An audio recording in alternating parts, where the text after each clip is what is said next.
Hallo, in diesem Video zeigen wir dir, wie du eine defekte Lambda-Sonde wechselst. In unserem Fall handelt es sich hier um eine defekte Diagnosesonde. Den Unterschied zu einer Regelsonde, was es für Lambda-Sonden gibt und was du beim Wechsel beachten solltest, erklären wir dir hier.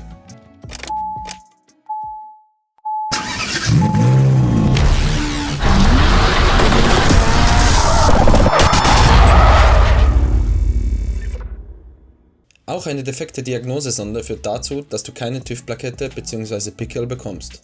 Grund dafür ist der, dass durch den Defekt einer Lambda-Sonde die Abgaswerte verfälscht sein könnten.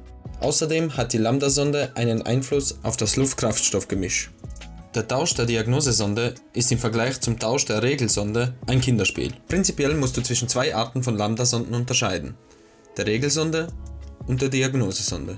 Die Regelsonde findest du vor dem Katalysator. Die Regelsonde misst den Sauerstoffgehalt im Abgas eines Verbrennungsmotors und sendet das gemessene Signal an die Motorsteuerung.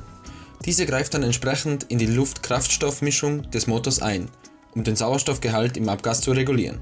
Die Diagnosesonde wird hauptsächlich dazu verwendet, Fehler im Motor oder im Abgasreinigungssystem zu identifizieren. Über die Diagnosesonde werden auch die Abgaswerte für die TÜV-Plakette oder das Pickerl ausgelesen. Die Diagnosesonde hat meistens auch ein längeres Kabel als die Regelsonde. Je nach Fehlercode kannst du die jeweilige Sonde ausfindig machen und dir Zugang verschaffen. In unserem Fall handelt es sich um die Diagnosesonde. Diese ist bei diesem Fahrzeug beim BMW F30 leicht zugänglich und auch leicht demontierbar. Beim Bestellen der neuen Diagnosesonde solltest du außerdem auf die richtige Teilenummer achten. Günstige Lambda-Sonden bzw. Diagnosesonden für dein Fahrzeug findest du unter dem Link in der Beschreibung. Solltest du nicht so viele Möglichkeiten haben, dein Auto in die Luft zu heben, empfehlen wir dir den Kauf von Rampen. Die Rampen bieten dir auch eine gewisse Flexibilität an. Du kannst somit unter deinem Auto arbeiten, egal ob du in der Garage bist oder auf einem normalen Außenparkplatz. Unserer Meinung nach für einen Hobbyschrauber ein Muss. Rampen, die wir selber öfters gerne mal benutzen, findest du unter dem Link in der Beschreibung. Als erstes entfernst du den Unterbodenschutz, um an die Verkabelung ranzukommen. Verfolge nun das Kabel der Lambda-Sonde bis zum Stecker, der sich unter dem Unterbodenschutz befindet. Bei manchen Modellen kann es sein, dass sich der Stecker im Motorraum befindet und das Kabel ganz bis zum Motorraum vorne hinreicht. Bei den BMW-Modellen zum Beispiel befindet sich der Stecker meistens unten unter dem Unterbodenschutz, wie in diesem Video. Wenn du die Lambda-Sonde ausgesteckt hast und die Verkabelung gelöst hast, kannst du nun die Lambda-Sonde abschrauben. Die alte Lambda-Sonde sitzt sehr fest am Rohr.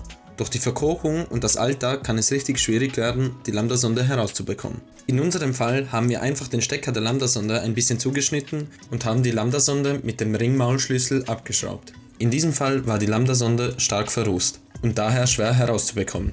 Zum Gunsten der Hebelwirkung haben wir uns Abhilfe mit einer hohlen Eisenstange verschafft. Sollte die Lambda-Sonde schwer zu erreichen sein mit der Ratsche oder mit dem Ringmaulschlüssel, kannst du dir mit einem Adapter Abhilfe schaffen. Dieser Adapter wird in den meisten Werkstätten auch verwendet und kostet auch nicht viel. Hauptsächlich dient er dazu, die schwer zugänglichen Lambda-Sonden auch zu erreichen. Wenn die alte Lambda-Sonde draußen ist, kann es auch schon mit der Montage losgehen.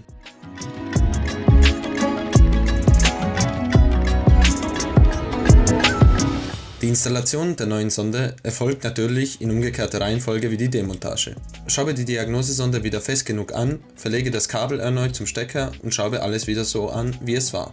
Fertig. Ideal wäre es natürlich, wenn du vor der Montage etwas Keramikpaste auf die Spitze der Lambda-Sonde schmierst. Manche Lambda-Sonden, wie zum Beispiel die von Bosch, sind schon im gelieferten Zustand geschmiert. Neue Lambda-Sonden findest du natürlich in jedem Online-Shop. Wir persönlich kaufen unsere Lambda-Sonden auf motointegrator.de. Nichtsdestotrotz solltest du bei der Bestellung auf die Teilenummer achten. Als letztes löschst du noch den Fehlercode und machst eine kleine Probefahrt. Wir löschen den Fehlercode mit unserem Muka CS4, mit dem Diagnosegerät, mit dem wir auch den Grund zur Abgastrübung gefunden haben, nämlich den Defekt an der Diagnosesonde. Das war's dann auch schon. Vielen Dank fürs Zuschauen und bis zum nächsten Mal.